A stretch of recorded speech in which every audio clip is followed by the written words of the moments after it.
नमस्कार, आप देख रहे हैं सिटी पोस्ट लाइव। मैं हूं सृष्टि राज। इन दिनों सोशल मीडिया का दौर चल रहा है और लगातार चीजें वायरल हो रही है। अब इसी बीच जो है वो आपको बता दें कि प्रधानमंत्री नरेंद्र मोदी को राहुल गांधी ने जो है वो गद्दार बता दिया है। अब इसी को लेकर तुल पकड़ लिया। वहीं बिहार की राजनीति में आए तो काफी चर्चाएं तेज है। अब जेडीयू के अंदर ही खुद आनंद मोहन ही मोर्चा खोल बैठे हैं।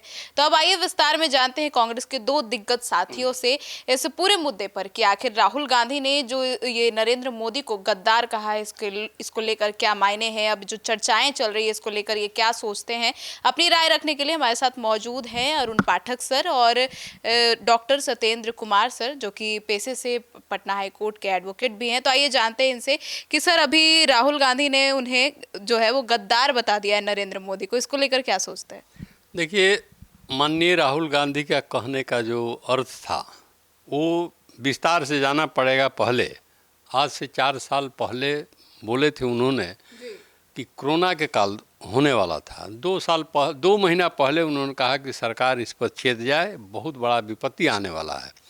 सरकार नहीं चेती, लाखों लोग काल के काल में बेवजह के चले गए। अगर सरकार उस सचेत होती तो नहीं जाती। इस समय भी कहे कि बहुत बड़ा आर्थिक संकट और पेट्रोलियम पदार्थों का घोर आपूर्ति कम होने जा रही है, इस पर भी सरकार नहीं चेत रही है, कुछ से कुछ बयान दे रही है। तो उनके कहने का अर्थ था कि सरकार गद्दारी कर रही है जनमानस के साथ जी। और इसमें गृह मंत्री भी शामिल हैं जी। वो जो कहे हैं बिल्कुल सही है, सही साबित हुआ है। और मैं बिहार में अगर कोई नहीं होगा तो मैं अकेले उनके वक्तव्य के साथ खड़ा हूँ, चट्टान की तरह अड़ा हुआ हूँ। वो सही कहे हैं, जो करना है सरकार को करे, मोदी जी को जो करना है करें, गृह मंत्री को जो इच्छा हो कर लें, वो सही कहे हैं। और ये गद्दारों वाली काम कर रहे हैं लोग। यहाँ बात यह है कि ये जो अभी शाह और मोदी की जोड़ी है, ये 4 मात्र लोग हैं, कोई किसी का वैल्यू नहीं है। एक माननीय प्रधानमंत्री, दूसरा माननीय गृह मंत्री और 2 व्यापारी अंडानी और अंबानी। इन लोगों के सारी कहने पर या इन लोगों के प्लान पर सरकार काम कर रही है। जन भावना का कोई ख्याल नहीं।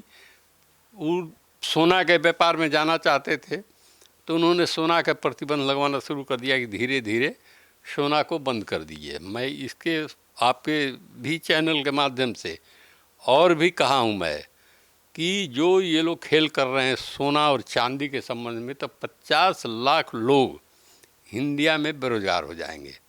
क्योंकि वो तो सीधे चलेगा अंडानी के पास, अंबानी के पास, तो ये बेकार हो जाएंगे। इस सब संदर्भ मिला के राहुल गांधी जी ने कहा कि ये लोग गद्दारी कर रहे हैं। मतलब प्रधानमंत्री और गृह मंत्री गद्दार हैं। राहुल गांधी ने कहा, मैं कह रहा हूँ कि अभी मैं एकदम अड़िग चट्टान की तरह। आप भी कह रहे हैं राहुल गांधी के साथ? बिल्कुल उनके साथ खड़े हैं हम, हर मोर्चे पर उनके साथ रहेंगे जी। हाँ, वो आदमी सच बोलने वाले राजनेता हैं हिंदुस्तान में। अभी के मानस पटल में जो राजनीति परिदृश्य है उसमें राहुल गांधी सबसे पढ़ा लिखा, सबसे ज्ञानी और सच बोलने वाला नेता है। उसके लिए मैं दिल से उनको धन्यवाद देता हूं को कम से कम आँख तो खोल रहे हैं जनता का। जनता के डोमन ये बता तो रहे हैं कि ये गद्दार है, ये गद्दारी साबित होगा। तो जनता का जनादेश है। अभी आप गलत उल्लंघन कर रहे हैं। देखिए, ये स्थिति आ रही है। जर्मनी का याद करिए, जर्मनी जब तक पूरे बर्बाद नहीं हो गया तब तक वहाँ जनता को हिटलर बहुत पसंद था। अंधभक्त वहाँ भी थे, जैसे अभी अंधभक्त इंडिया में नज़र आ रहे हैं। उस तरह से जब पूरे जर्मनी बर्बाद हो गया और खुद सुसाइड कर लिया, उसी तरह से झोला लेकर भागेंगे। ये सुसाइड नहीं करेंगे, डरपोक आदमी हैं, झोला लेकर भागेंगे। सर, आप गांव का कहावत हमेशा सुनाते हैं, तो अभी स्थिति को लेकर क्या कहावत कहेंगे? मैंने ये तो कहा कि केपर करूं सिंगार पिया मोरे आनहर जी।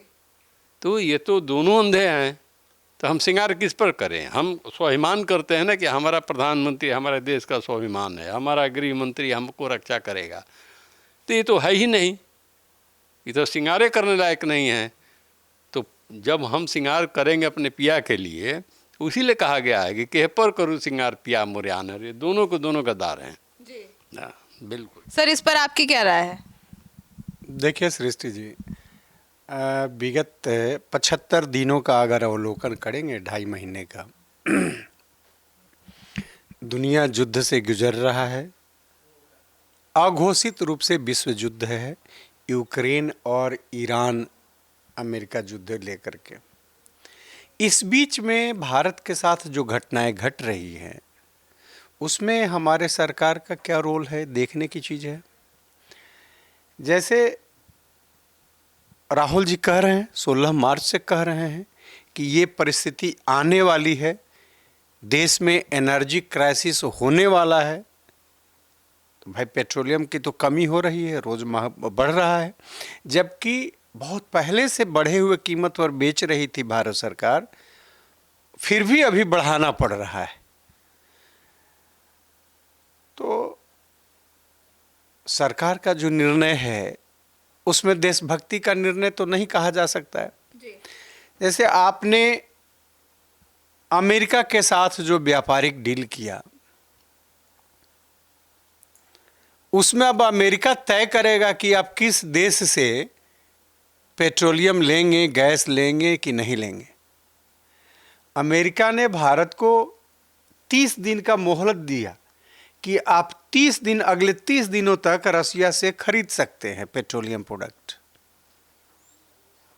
अभी देखिए, रसिया से आया हुआ गैस का जो वेसल है वो खड़ा है सिंगापुर में, हम ला नहीं सकते हैं।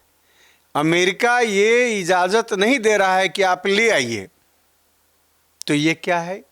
ये क्या इस देशभक्ति की है सरकार की कि दूसरे देश के शासकों के आदेशानुसार हम चलें? ये क्या संप्रभु राष्ट्र के लिए ये उचित है? एक जहां चुनी हुई डेमोक्रेटिक सरकार है, इस तरह से किसी और देश से आदेश ले, या देशभक्ति इसको मानेंगे? एक तो ये चल रहा है युद्ध के दरमियान जो ये पेट्रोलियम क्राइसिस है, ये किए। दूसरी, अभी रिसेंटली प्रधानमंत्री जी ने कहा, देशवासियों से अपील किया कि आप विदेश यात्रा मत कीजिए, सोना मत खरीदिए, यानी खर्च कम कीजिए।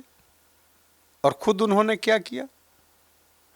इस 2.5 महीने में क्राइसिस के समय में अपने पार्टी के वर्चस्व के लिए, पार्टी को सत्ता में लाने के लिए प्रत्येक क्षण अपना उन्होंने दिया। इस देश का जो आने वाला क्राइसिस है, एनर्जी पेट्रोलियम के रूप में या जिस रूप में हो, उसका इंतजाम हम कैसे करें, इस पर आज तक कोई बैठक नहीं हुई। इकोनॉमिक अफेयर कमेटी है भारत सरकार की, नीति आयोग है, और कई तरह की कमेटियां हैं जो इकोनॉमिक चीज़ों पर, एक्सपर्ट लोगों की कमेटी है जो इन चीज़ों का आकलन करती है और सरकार को सलाह देती है। पिछले 3 महीनों से इस तरह की किसी की कोई बैठक नहीं हुई है, जबकि पिछले 3 महीनों में 30 बार बैठक होनी चाहिए थी। जो स्थिति परिस्थिति बनी हुई है इस देश की, दुनिया का जो हालात है, मनमोहन सिंह के समय में तो ऐसा नहीं होता था। लगातार उस तरह की कमेटी बैठती थी, बात करती थी। उस समय भी ये इकोनॉमिक क्राइसिस था दुनिया में, तो बैठती थी, जबकि वो खुद भी इकोनॉमिक एक्सपर्ट थे, फिर भी वो सलाह दिया करती थी, इकोनॉमिक की जो कमेटी है। तो इन चीज़ों का सक्रिय नहीं रहना और सरकार उन चीज़ों पर ध्यान नहीं दे, और विदेश यात्रा, ये चुनाव खत्म हुआ तो विदेश यात्रा शुरू हो गया। ये विदेश यात्रा किस लिए हुआ? इसमें देश का क्या फायदा है? आपको जान करके बहुत आश्चर्य होगा। ये विदेश यात्रा देश के लिए नहीं, एक व्यापारी के लिए है। वैसे व्यापारी के लिए नॉर्वे की एक कंपनी है, इन्वेस्टमेंट कंपनी है, फंडिंग करती है वो।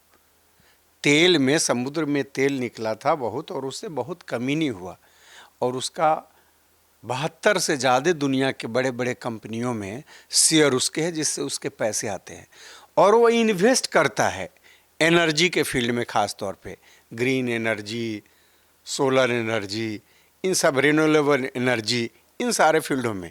और उनका एक मापदंड है कि जो गलत काम करेगा, अगर कोई कंपनी गलत धंधे में अगर शामिल है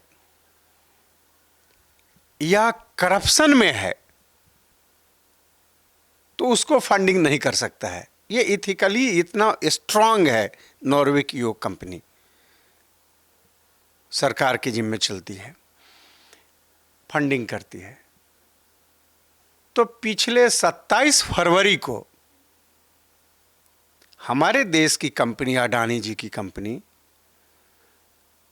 जो भ्रष्टाचार में शामिल थी, अमेरिका में 2000 करोड़ रुपए उन्होंने घूस दिया था, जिसका केस चल रहा था अमेरिका में, और इस कारण से वो ब्लैक लिस्टेड कर दिया। नॉर्वे की जो कंपनी, जो फंडिंग कंपनी थी, उसने अडानी के कंपनी को, ग्रीन एनर्जी की कंपनी जो इनकी थी, उसको फंडिंग जो है सो बंद कर दिया, ब्लैक लिस्टेड कर दिया। तो हमारे आदरणीय प्रधानमंत्री जी इस देश के लिए नहीं, उस ब्लैक लिस्टेड कंपनी जो अमेरिका में फंसा हुआ था घूस देने के आरोप में, उसके पैरवी करने के लिए गए नॉर्वे। पिछले 43 वर्षों से कोई नहीं गया था। इस क्राइसिस में जब बैठ करके इस देश में, इस देश के हालात को ठीक करने के लिए यहाँ सारे एक्सपर्ट कमेटी से बात करके वो ऐसा इंतजाम करने की जरूरत थी, तो तुरंत चुनाव खत्म होकर करके और चले गए नॉर्वे। तो इसको क्या देशभक्ति कहेंगे?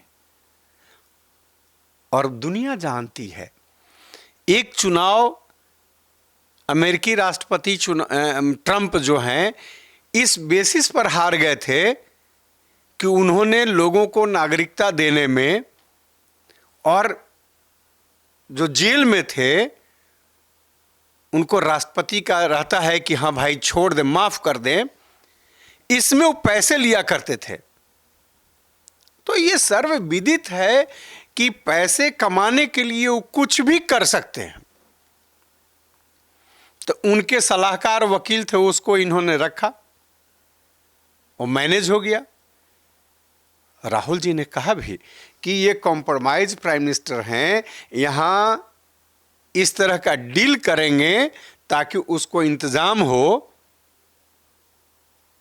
इस देश का डील करेंगे। 9 लाख करोड़ रुपए का डील हुआ है एग्रीकल्चर फील्ड में। भाई भारत के इतने किसान हैं, गरीब किसान हैं, काम रात दिन कर रहे हैं, इनके बंद हो जाएंगे, बहुत सारे किसान को प्रोडक्शन बंद करना पड़ेगा, जो हालात है।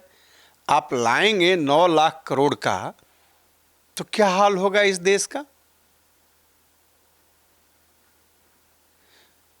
तो ये सारी जो घटनाएं हैं, तो क्या सो करता है? ये देश के हित का काम थोड़ी कर रहे हैं। ये देशभक्त तो नहीं कहा जा सकता है। जो इस तरह का डिसीजन अगर सरकार ले रही हो, जहाँ 0% टैरिफ पर काम होता था, वहाँ 50% टैरिफ हुआ, फिर 18% टैरिफ हुआ। आप एकदम हाथ बांध करके बैठे हुए, ऐसे जैसे गुलाम हो।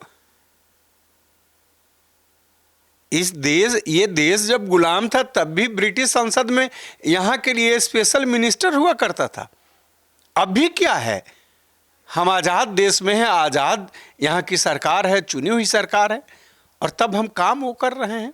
हमको आदेश ट्रंप से मिलता है कि आप पाकिस्तान में बंद कर दीजिए, सीज फायर कीजिए। हम सीज फायर करते हैं।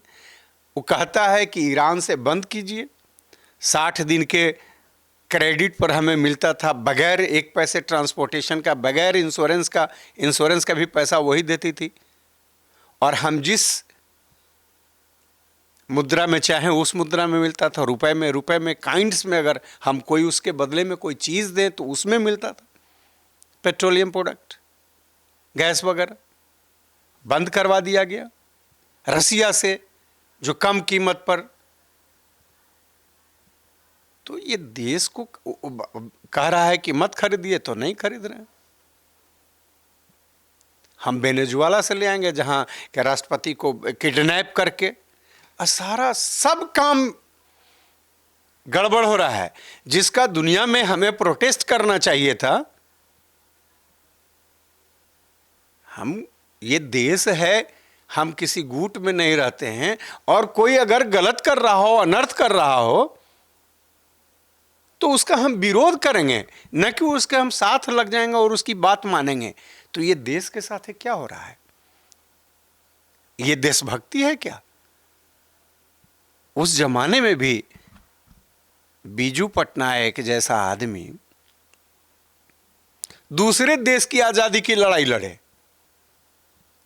और अब यही देश गुलामी की स्थिति में है। ये तो गुलामी ही ना है। अगर मुझे कोई कहे कि हाँ आप वहां से व्यापार मत रखिए, वहां से संबंध न रखिए, और उसके हम अनुसार चले, तो ये क्या है? गुलामी और क्या है? तो राहुल गांधी जी का भाई, जो एक देशभक्त आदमी है, जिसके परिवार ने शहादत दी है इस देश के लिए, जो बहुत आराम से सुख चैन से रह सकता था, उस परिवार ने वर्षों वर्षों जेल में बिताया है। यातनाएं सही है। तो जिसके अंदर इस तरह की देशभक्ति हो, उस आदमी को यहाँ की हालात देख करके तो दुख होगा ही ना।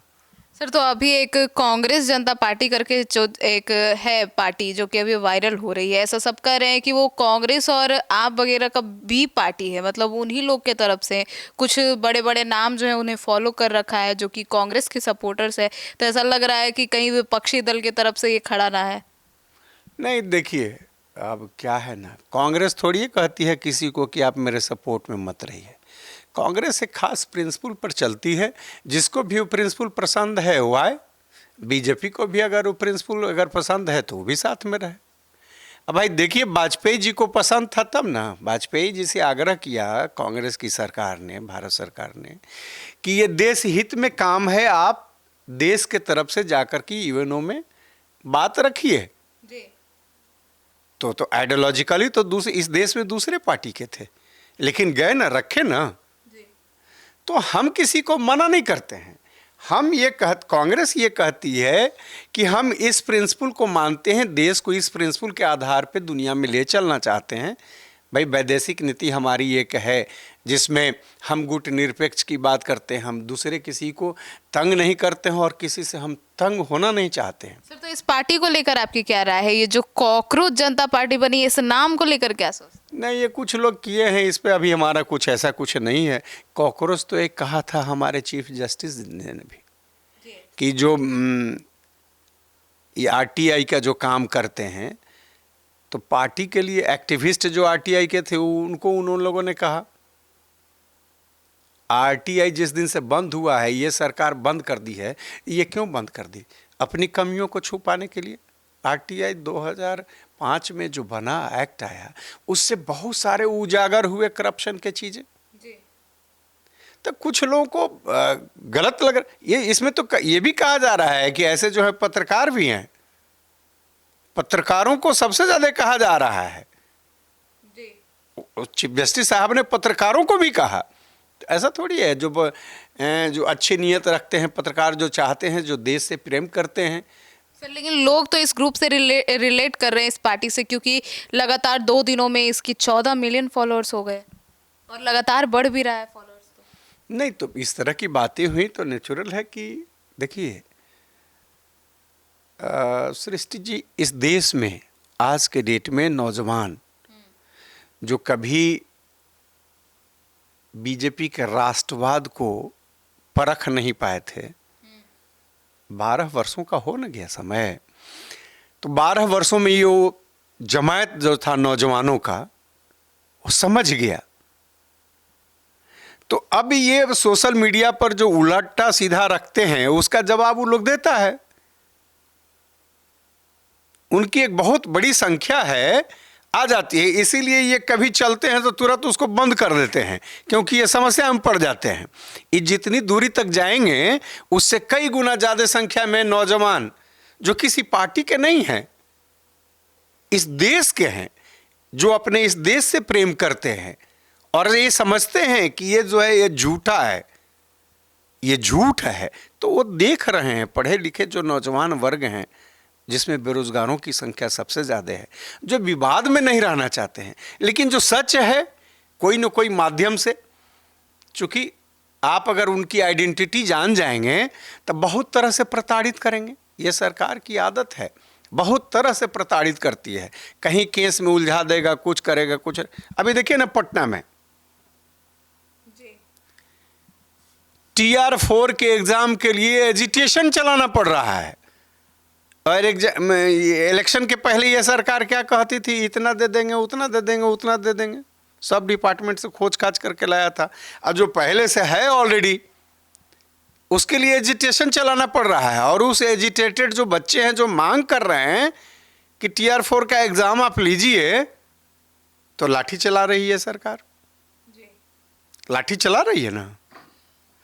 तो हर एक जगह ये चाहती है सरकार जबरदस्ती दबा देना।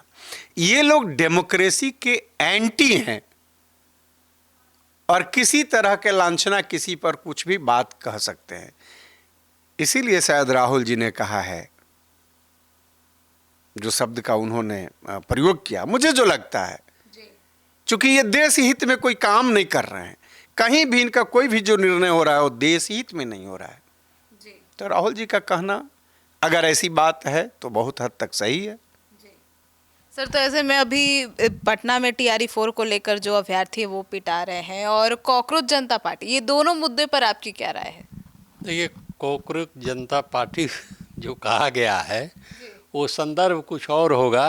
अब जब न्यायाधीश लोग कुछ टिप्पणी करते हैं तो हम लोग उस पर टिप्पणी करना नहीं चाहते हैं। सर, उन्होंने कहा कि जो लोग नकली दस्तावेज बनाकर काम कर रहे हैं, इस तरीके से अनऑफिशियल लोगों को उन्होंने कह दिया, तो कहीं ना कहीं जो अनएम्प्लॉयड यूथ है वो इस पर अपने आप को, इस चीज़ को ले लिया, उन्होंने अपना अपमान मान लिया इससे। नहीं, तो वो उनको समझना चाहिए, जो माननीय न्यायाधीश महोदय ने जो कहा वो वैसे लोगों पर कहा जो नकली डिग्री ले घूम रहे हैं। तो आज तो स्थिति है, नकली डिग्री लेके लोग घूम रहे हैं, अपना में ज्ञान नहीं है। देखिए, अभी नॉर्वे में जो हम लोग की बेइज्जती हुई देश का, उससे माफ़ी की तरह एक बच्ची थी, वो प्रधानमंत्री से कुछ पूछ दी इसी संबंध में, जिन्होंने वकील साहब ने कहा वो कंपनी जब इनका ब्लैक लिस्टेड अमेरिका में था, घूस देने पर घूस दे के उसको फिर से न्याय दे दिया गया। उसी संबंध में वो बेचारी कुछ पूछी। अगर वो हिंदुस्तान में होती वो लड़की का फ़ोटो हम मंगाए हैं, हमारे पास है, बहुत ही सुशील, देखने में पढ़ी लिखी लग रही है। अब क्या एजुकेशन है उसका, तो होगा ही, काफ़ी बढ़िया होगा, क्योंकि प्रश्न उसने जो की ये भाग खड़े हुए, भाग गए। तो अभी तक तो सामना किए नहीं, वो आपका सामना नहीं कर सकते हैं, तो बड़े पत्रकार को छोड़ दीजिए, विदेशी पत्रकार को छोड़िए, वो सृष्टि राज का सामना PM नहीं कर सकते हैं, क्योंकि अकेले नहीं, चौथी फेल है ना। तो गद्दारी तो ये लोग कर ही रहा है। राहुल गांधी जो भी कहते हैं वह देश हित में कहते हैं, वह परिवार साहती परिवार है। ये लोग क्या कहेगा, जिस परिवार ने अपना समूचा संपत्ति देश के इकोनॉमी दान कर दी, मैं आज कहता हूँ माननीय मोदी जी, जो आपके व्यापारिक मित्र हैं, उनको कहिए, हैदराबाद निजाम ने भी अपना संपत्ति देश में इकोनॉमी का मुआ दिया था।